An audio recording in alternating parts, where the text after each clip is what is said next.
Well, good evening, everybody. My name is Rob Woolsey. I'm a member of the Guild of Battlefield Guides and the owner-operator of Woolsey's War Walks. And today we're going to talk about one of the more interesting and one of my kind of research um, hobbies slash interests that fascinates me is the Battle of Regina Trench, which is part of the Battle of Somme of 1916. It's an incredible battlefield, and you can actually see the entire battlefield because today it's all open farmland.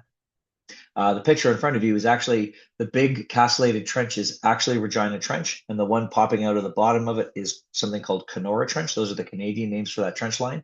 And you can see where they cross the roads. That's Miramont Road coming out of Courcelette, the village of, which was a famous Canadian battle I've talked about earlier. And you can see all the shell damage. So this was a really hard fought action.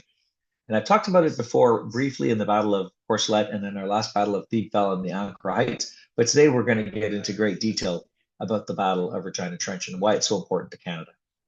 So Military Family Services Europe isn't affiliated with any of the companies, apps, or products I name in this presentation or any places I mention, and they are not sponsored, do not sponsor, or do not endorse anything that I mention.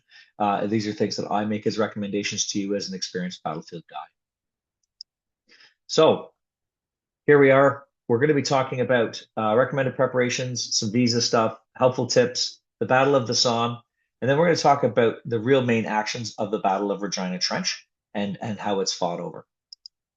So where are we talking about? We're talking about France, specifically the Somme and the Pas de Calais. This battlefield actually happens on the border of those two regions of France. The population of this area as of 2020, which is the last number I had, is about 500,000 people. It speaks French, of course. The main international airport to visit is actually Paris Charles de Gaulle. It's about 2.5 to 3 hours from Paris, depending on which way you take. So the Somme region itself is a largely farming area in northern France. It's got a whole slew of rivers that cut through it, the Ancre and the River Somme, which is where the campaign in 1916 gets its name from. It's a 141-day long battle fought in 1916, and then there's two more battles of the Somme. They earned different names later on, but they were essentially in the same area, both fought in 1918. The German spring offensive attack against the Somme, and then followed on by the British counterattack after the Battle of Amiens, pushing up through the Somme battlefield for the third and last time. So France is a little bit more expensive than your average in Europe. It's the 10th most expensive country, so costs are kind of higher than average, but the Somme region is pretty reasonable in comparison to, say, the bigger cities. At each end of this battlefield, there's the town of Albert, which is a small little town, mostly known for its aviation industry, and that's where there's a European aero manufacturer at that end. And the other end is Bapaume, a farm kind of minor industrial town at the other end of the road.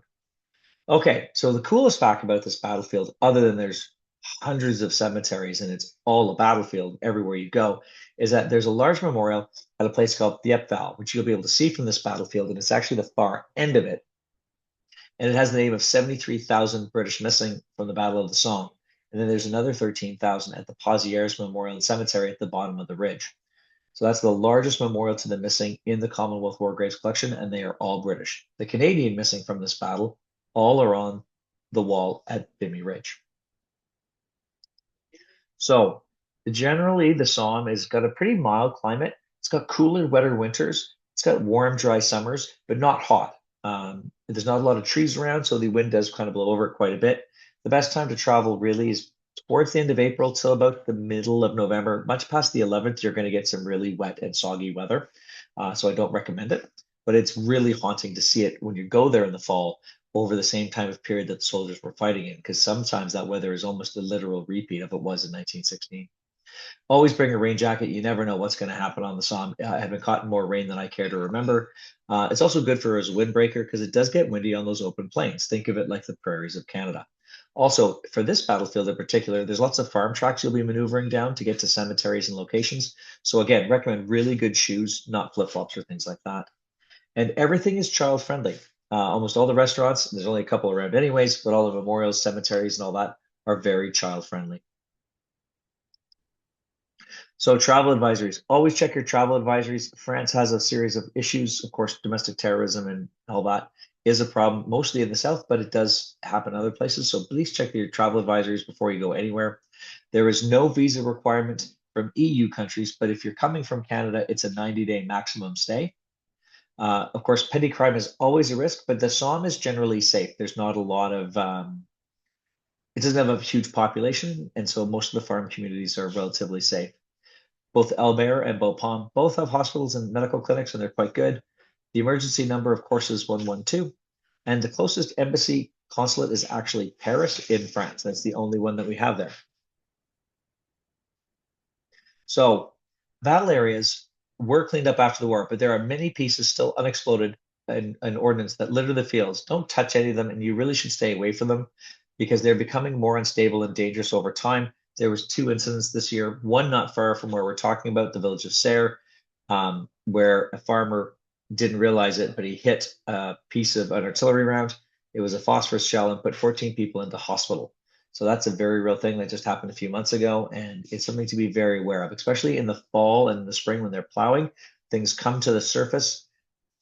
That shell was actually found not far from the Regina Trench battlefield. It's just a little south of that, at Stuff Redoubt. So again, you see these things on the surface, so you got to be careful. If it looks like a potato on the road, it's probably not a potato, it's probably a grenade. So just something to be aware of. Always footwear. I can't stress it enough. Some of them have paths and all that, but most places are grass. They get very muddy very, very quickly. And if you're walking around on the battlefields, you just want to have good, stable footwear. I also ask people, don't climb on the memorials and things like that. These are really important places to the different nationalities that you see in the cemeteries. So always treat it like it's your own home. The people of France don't like you tromping on their private property. So that's something to be very aware of when you're visiting. Some of the cemeteries stay on the path. This is their home and work, and we don't want to wreck that for them. So, Battle of the Somme. So this is a battle that takes place from the 1st of July till the 18th of November, 1916.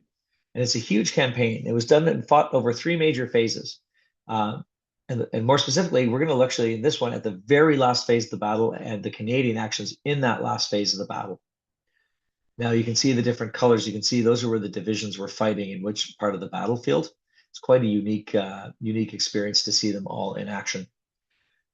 So by October of 1916, the Battle of the Somme had degraded down into another slugging match in this 3rd phase. The successes of mid-September had the Canadians firmly in the town of Courcelette, but every push they made out of the town was met with heavy casualties with very little gained. Regina Trench was the Canadian name for the longest trench on the Western Front and was dug between the village of Lessars and Thiepval, and was a formidable objective. Dug in on a slope, it was hidden from direct observation and strongly held, and it was nearly to break the Canadian Corps in all of its attempts. So this is the entire battlefield of the Battle of the Somme. It was quite significant. It was a fought over 24-kilometer stretch of battlefield, and their goal was to punch about 8 to 10 miles on the first day, and in the south, they punched right through the German lines. In the north, it was much, much more terrible. And the Canadians are fighting in the north, and mostly that's north of the Albert-Beaupont road. So, the Battle of the Ancre Heights is the name of one of the actions inside the Battle of the Somme, and it happens, there's a couple of different days where they fight. So the 1st of October 1916 is pretty important because its primary objective is going to be Regina Trench, which you can see on the map towards the top. They're trying to get to Regina Trench, and it's going to be quite the fight to try to get there. The Canadian Corps participated in the Battle of the Ancre Heights, named for a river that cuts through parts of the battlefield. It lasted from 1 October until the 11th of November, with actions taking place on the same ground over 5 different dates, but not all including Canadians. Some of them were British actions as well. The first attempt, as I said, is on the 1st of October 1916, and the launch was to a renewed attack towards Regina Trench that had been tried on the Battle of Thiepval Heights on 2 different times. The 2nd Canadian Division was on the right-hand side of the line, and its 4th Brigade on the very, very right, and they successfully moved about 400 yards with the 18th and 20th Battalions, moving towards Dyke Road and pushing out and touching a British brigade to its right. The 5th Brigade, which was the left-hand side of the attack, attacked with 3 of its 4 battalions, the 22nd French Canadian, the 25th Nova Scotia Rifles, and the 24th Victoria Rifles of Canada, on about a front of 1,200 yards. The 22nd French Canadians, otherwise known as the Vendus today, were caught by heavy German fire about halfway to the trench, and barely any of them made it that far. And they stumbled onto uncut wire, which forced the survivors to withdraw under withering fire. The 25th Nova Scotia Rifles made it into a section of Kenora Trench, a trench that ran diagonal from Regina Trench towards the Canadian lines, but they also made it no further. The 24th Victoria Rifles Battalion made good progress at first, until the unit to its immediate left, the 5th Canadian Mounted Rifles of 8th Brigade of 3rd Canadian Division, were pushed back by a German massive counterattack. The 5th Brigade held most of its section of Kenora Trench and a series of outposts along the roads north of the village of Courcelette and into a trench line running from the village of Courcelette north by the Miramont Road called Courcelette Trench, and they held that all by nightfall. They soon were trying to tie them all together as one continuous trench, which they had almost completed by nightfall. But by dawn the next day, on the 2nd of October, the 6th Canadian Brigade were to replace them. They were so worn out and exhausted. My great-grandfather actually participated in this battle, sitting in the attack. He was in the battalion command post, actually at the Canadian start line for this battle. The 3rd Canadian Division, who was very left of them, also was halted short of Regina Trench, with 4th Canadian Mounted Rifles on their very left, fighting until about 2 a.m. to take the trench before they were forced back to their starting positions by German fire, counterattacks, and what's called a bombing fight. So the Germans essentially and the Canadians were having a grenade fight, and the Canadians ran out of grenades first. Soon, the outpost line from the 24th Battalion, connecting through the 5th Canadian Mounted Rifles old positions and into the Canadian 4th Mounted Rifles positions, were tied together, ultimately ending some 300 yards from Regina Trench. There's a Canadian from 4th Canadian Mounted Rifles in the Grand Court Road Cemetery today who was killed in this battle, and he's the only Canadian on that battlefield cemetery. Some of the scouting parties that went forward from the Canadian lines and reported that the German wire, while it was being damaged or destroyed, had many gaps that were being quickly filled with concertina wire rolls being hastily thrown into them by the Germans, making the barrier even more formidable and dangerous, as there's jagged shreds of barbed wire, steel posts, and now new razor wire being thrown into the gap.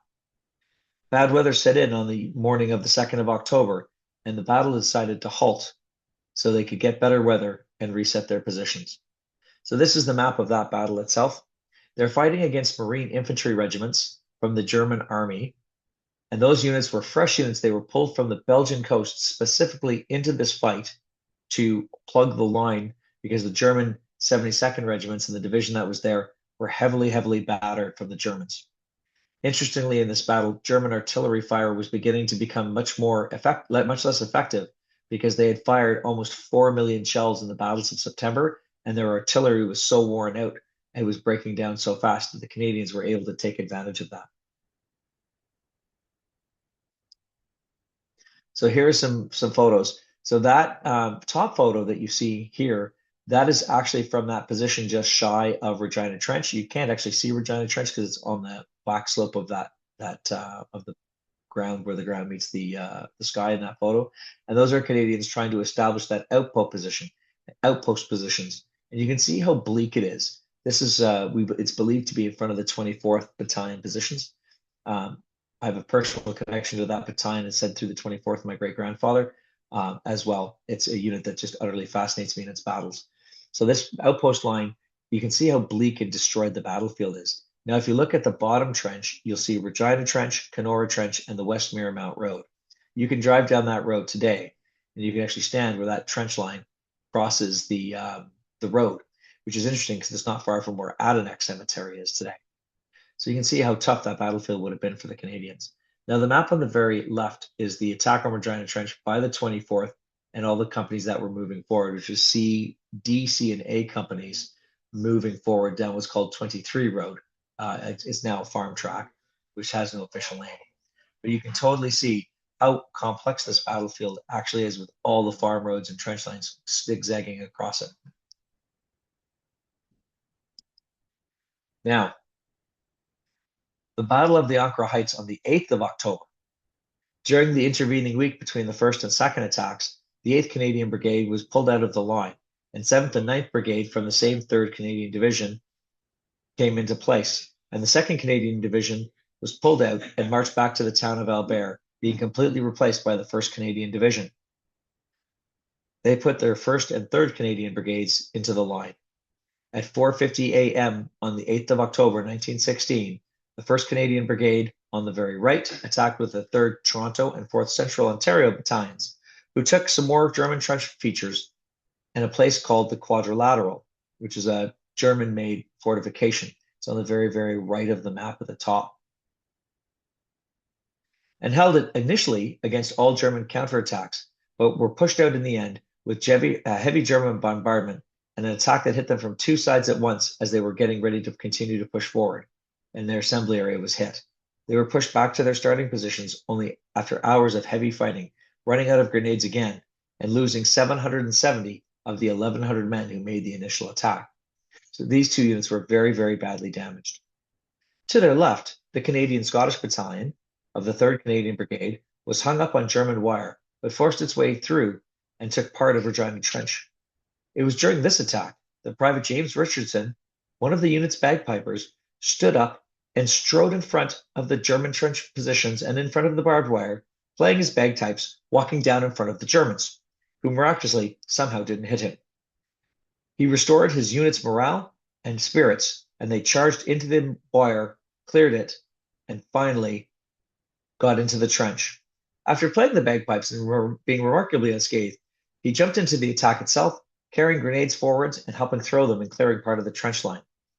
At the end of it, because he was a bagpiper and a musician, one of his primary duties was to act as a stretcher bearer. And so, as he was beginning to evacuate wounded and take some German prisoners to the rear, he realized he had forgotten his bagpipes. And so he left the party with the wounded and the Germans and went back to retrieve them. But then he was never seen again. He was finally found in 1920 when his body was discovered by a farmer. For his bravery in battle and his actions, which included near-suicidal bravery by playing in front of the German machine guns, he was awarded a Victoria Cross. Today, he is commemorated at Adinex Cemetery. Interestingly enough, his bagpipes have another interesting story, which is they were found much later by a British officer who couldn't understand this weird tartan that he was on the bagpipes. The Canadian Scottish being an amalgamation of 4 different Highland units and being exclusively Canadian, no one had seen it before. They ended up in Scotland, and about 20 years ago, a Canadian Scottish officer realized whose bagpipes they were and the pattern, and they were returned to the Canadian Scottish themselves. Now, the 13th Battalion, which was beside them, the Royal Highlanders of Canada, or known as the Black Watch today, were also stopped before getting into Regina Trench, suffering terrible casualties, and eventually had to give up and fall back to their starting positions. Beside them, on the 9th Brigade, was the 58th Overseas and the 43rd Cameron Highlanders of Ottawa battalions. They also failed to get their objectives, being severely mauled trying to get into them and trapped in the open. The 7th Brigade, who was beside them, with the Royal Canadian Regiment and the 49th Edmonton Battalion, actually made it into Regina Trench and started to clear it, and were making good progress until they too were hit by a massive counterattack by the German Marine Brigade and knocked out of the trench and pushed back with heavy losses. Unfortunately, the Canadian Corps was now a spent force, having received nowhere near enough replacements to make up the losses from September through October. After the action, they were marched off the Somme for one last time, moving towards the north in a quiet sector of the front line known as Vimy Ridge, just north of Arras. Now, it was so bad that the battalions that were coming off of the line, and it was so wet and mucky, that the 24th Battalion's account of them coming off the line as they come down through Courcelette and they start marching down the Albert-Bapaume road all the way back to Albert, where they're met by buses. But they go in and their rear parties had started campfires to try to dry out the men and warm up their souls. One of the battalions, the 24th, walked out with less than 248 men when they came out of the line. 1st, 3rd, 4th, 58th, and 43rd were a little better. Now, while the Canadian Corps was withdrawn, there was a brand new Canadian division that entered the line this fall of 1916, and it was the newly arrived and formed 4th Canadian Division, and they came into the line under the command of the British 2nd Corps, and so therefore not part of the Canadian Corps. And they took the right-hand side of the line, and so they took very right-hand side of where the Canadians were. It was new and made up of three brand new, inexperienced brigades, the 10th, 11th, and the 12th. It was under command of Major General David Watson, who had first seen action at the Second Battle of Ypres in 1915, commanding the 2nd Eastern Ontario Battalion, and then he had commanded the 5th Canadian Infantry Brigade. They were given the same task as the rest of the Canadian Corps, which is to push on and capture Regina Trench, and hopefully pushing the Germans back to Grandcourt. The attack on the 21st of October went in with more fire support than the Canadians had had before, with 200 guns, which heavily damaged the already badly chewed up and damaged German positions after having been fought over for a month previous. The 11th Canadian Brigade used the 102nd North BC and the 87th Canadian Grenadier Guards battalions to try to take the Regina Trench north of Courcelette. They were finally able to get into the now shattered defenses after having been blasted for so long, and the two units held on to their little gains through 3 German attempts to dislodge them with artillery, machine guns, and large counterattacks. The 22nd of October, the 4th Canadian Division's units tried to clear eastwards and push down the trench, but they were halted by German fire and made no more progress. So the interesting part about this is they finally do get into the trench, but they just can't push anything farther than that. And as they move their way east, they get hit by the 5th Esras Division and reserve troops coming in from the rear. And it was quite the introduction to battle for the 4th Canadian Division. One of the Canadians killed in this attack is named Captain Henry Hunt Scott, and he was a captain in the 87th Canadian Grenadier Guard Battalion from Montreal, who also happened to be the son of Canon Frederick Scott, the Padre for the 1st Canadian Division, a noted Canadian poet and writer, and a man whose war diary, or personal diary of the war, gives a stark account from the start to the very, very end of the war. He and his 3 sons served, 2 being badly wounded, and his middle child, Captain Henry Hunt Scott, being killed in action.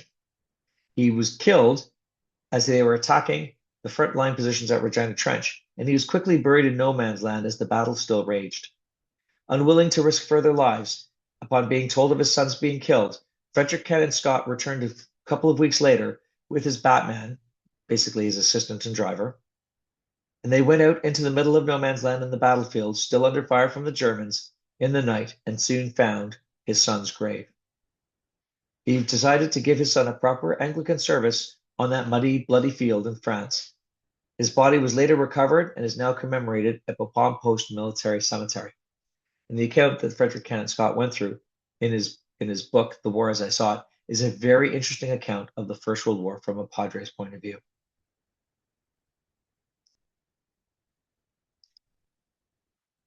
Now, on the 11th of November, 1916, the Canadians, after another pause, began the next attack. The 4th Division went in with the 47th, 46th Suicide Brigade of battalions of the 10th Infantry Brigade, and they attacked finally the eastern end of the trench that had so eluded the Canadians before. They too were able to break into the now shattered and destroyed trench, capturing it finally and fully. What they did capture was a shattered remain of what they'd been fought over and that thousands of Canadians had been killed and wounded trying to take. The attack finally drove the Germans back to Grandcourt, and the Canadians now had the last of the ground they so desired. The last big push, though, was past Regina Trench. After we held on to the whole thing, they did one more move, and the trench line behind it was called Desire Trench. And this last big push took place a week later on the 18th of November. At 6:10 a.m., the advance aimed at capturing the Desire and Desire support trenches just south of the town of Grandcourt began. On the right was 10th Brigade, and the 46th Battalion led that attack. And they were unfortunately hampered by a British smokescreen and German fire, so they could not take their objective and were forced back. The 50th Battalion faced little resistance in their advance, but lost communication with the 11th Canadian Brigade's units, and while they took part of Desire Trench before being pulled back, they tried desperately to hold on. Unfortunately, the 11th Brigade did much better than the 10th. The 75th Battalion got lost in the battlefield and trying to advance, and in terrible weather, which was their only real setback. And the other units, the 54th, 78th, and 38th Ottawa Battalions, took most of Desire Trench quite quickly. The Germans were tired, demoralized, and their artillery broken. They pushed some patrols forward to Grandcourt and found very few defenders, and then captured a German outpost as they were moving forward, bagging another 620 prisoners, bringing an end to the Canadian attacks.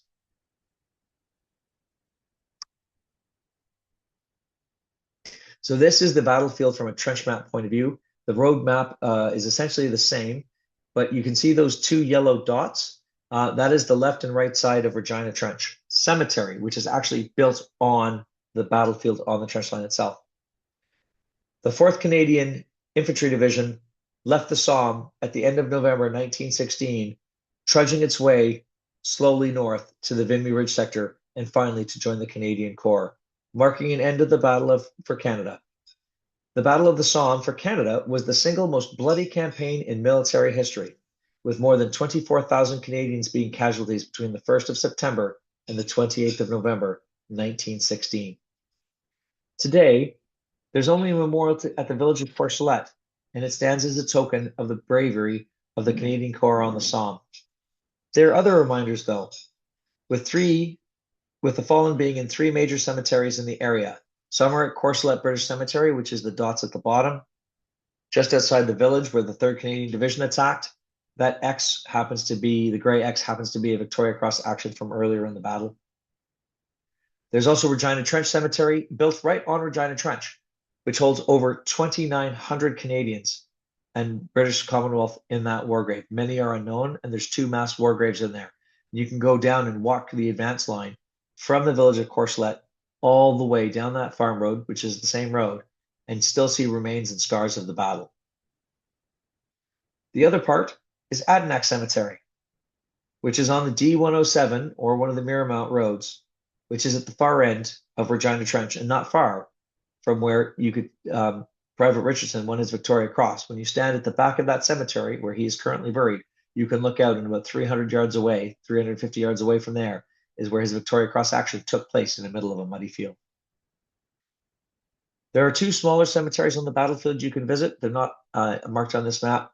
One is Grandcourt Road and Stump Road. They're only accessible from very good footwear and 4-wheel drive, and then you still have to walk into the farm fields to get them. Most of these roads you see today are the exact same ones from the war, so retracing units' lines of advance and attacks is actually quite easy here. With this map, or any map in the battlefield tour guides, and I recommend Norm Christie if you're navigating yourself, is quite a good one. You can actually walk around the battlefields and see where everybody was fighting and standing. But if you follow and stand at Regina Trench, you can look back and see over the entire battlefield. Or if you stand at Adanac, you can see Regina Trench all the way to the Thiepval Memorial, and you can see the entire battlefield that Canada fought over, which is only a couple of miles long down the road from Albert, and then only a few thousand yards from Courcelette to Regina Trench in total. Now, the most fascinating part, of course, to me, is when you walk that road, because you can actually stand and see, especially when the crop is down, you can see the entire battlefield and see how little progress they made. Sometimes you can even see some scars and remains from the battlefield. Now, the Battle of Regina Trench is one that for many Canadians, you've never heard of, because we talk of the Battle of the Somme and we all think of the first day. But this was the end of a very successful battle for Canada. The fighting here at Courcelette and at Regina Trench helped prepare us for Vimy Ridge. Because after the Battle of Vimy, or Courcelette, and the Battle of the Somme and Regina Trench and Ancre Heights, the Canadians went out and, led by Arthur Currie, who was the commander of the 1st Canadian Division, they did studies of what worked and what didn't work on the Battle of the Somme. And between General Byng, General Currie, and all the Canadian Corps, they made significant changes, which led to the victory at Vimy Ridge. This is Regina Trench Cemetery. I made it a little bit more accurate. That's a pin drop of where it was on that day. And so that's the map on the left. Those are some of the Canadians. There's 2 mass graves in the back of the cemetery at Regina Trench. You can see that from the gravestones are side by side by side. And some of the headstones are 2 and 3 deep because they're not entirely sure who was who when they were putting them in the trench. And the very picture on the right, that's my front truck. At that Canada flag is an artillery shell. I've had to back my truck up because I accidentally parked on it because I didn't see it. But my truck is actually on Regina Trench, and that is Regina Trench looking towards the Canadians' last advance. And you can see for a great distance, standing up on that little hill, And so that was where exactly Regina Trench was dug in and built. Behind the truck is going to be towards Courcelette, and everything else is north towards Grand Court. And so you can see the significance and how far you can see on this battlefield. And once, if it's cleared, there's paths you can walk down and see the different parts of the line. And that is the Battle of Regina Trench. Thank you very much.